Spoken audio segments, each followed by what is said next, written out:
In the quiet aftermath of a life that sparkled with wit, charm, and unyielding spirit, new details have emerged about the harrowing health struggle that marked the end of Diane Keaton's remarkable journey.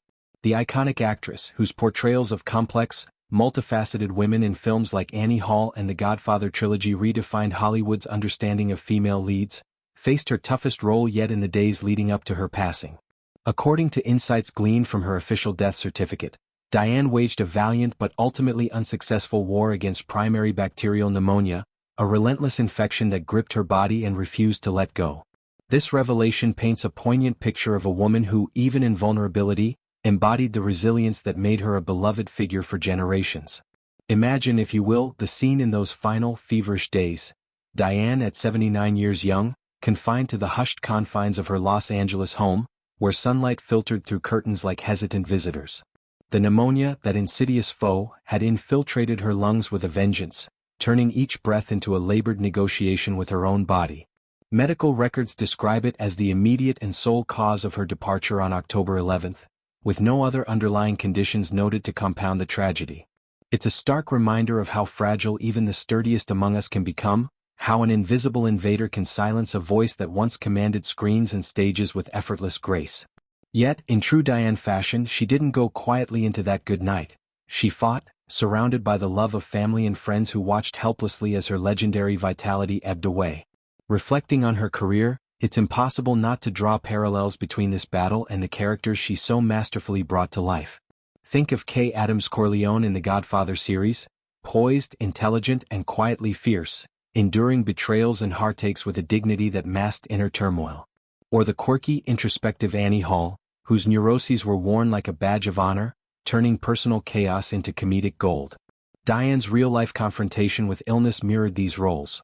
A private skirmish fought not with dramatic monologues but with the quiet determination of someone who had long ago learned to navigate life's plot twists. Her family, in a statement released shortly after her passing, echoed this sentiment, expressing profound gratitude for the outpouring of affection from fans and colleagues alike. The Keaton family are very grateful, they shared, for the extraordinary messages of love and support they have received these past few days.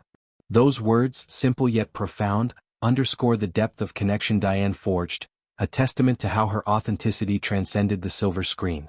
To truly appreciate the gravity of her struggle, one must delve into the nature of bacterial pneumonia itself, a condition that, while treatable in many cases with antibiotics, can overwhelm even the healthiest individuals, especially as age advances. In Diane's case, the infection likely began subtly, perhaps dismissed at first as a stubborn cold or seasonal flu. Symptoms would have escalated rapidly: the deep, rattling cough that echoes through empty rooms, the fever that burns like a relentless spotlight, the fatigue that weighs heavier than any prop on a movie set. Oxygen levels dipping, hospital visits blurring into a haze of 4 drips and beeping monitors. It's a scenario far removed from the glamorous premieres and award ceremonies that defined much of her public life. Yet, Diane, ever the private soul, handled it with the same discretion she applied to her personal affairs, shielding her loved ones from the full brunt until it was unavoidable. Friends and confidants have since come forward with heartbreaking anecdotes that humanize this final chapter. Carol Bayer Sager, the acclaimed songwriter and Diane's longtime companion in laughter and late-night confessions, recounted a visit mere weeks before the end that still haunts her. "She was very thin," Carol revealed in a candid interview, her voice catching on the memory. "She had lost so much weight."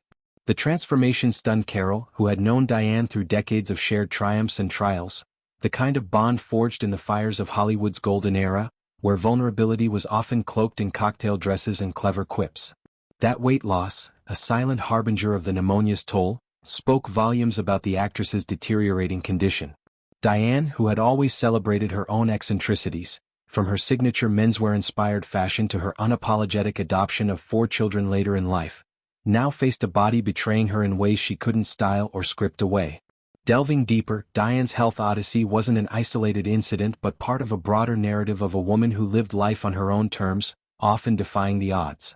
Born Diane Hall in 1946 in Santa Ana, California, she burst onto the scene in the 1970s with a raw, naturalistic talent that caught the eye of Woody Allen, leading to her Oscar-winning turn in Annie Hall. But beyond the accolades, an Academy Award, a Golden Globe, nominations that stacked like trophies in a victor's case, Diane was a pioneer in vulnerability. She openly discussed her battles with anxiety and bulimia in her memoir Then Again, turning personal demons into dialogues that resonated with millions. Her pneumonia fight, though cut short, aligns with this ethos, a refusal to let illness define her even as it claimed her.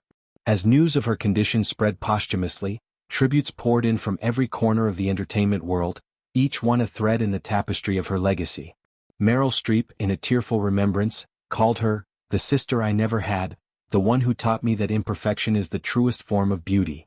Warren Beatty, her Reds co-star and fellow iconoclast, lamented the loss of a mind as sharp as her style was bold. These voices, joined by countless fans who grew up quoting her lines and emulating her oversized scarves, highlight how Diane's influence extended far beyond celluloid.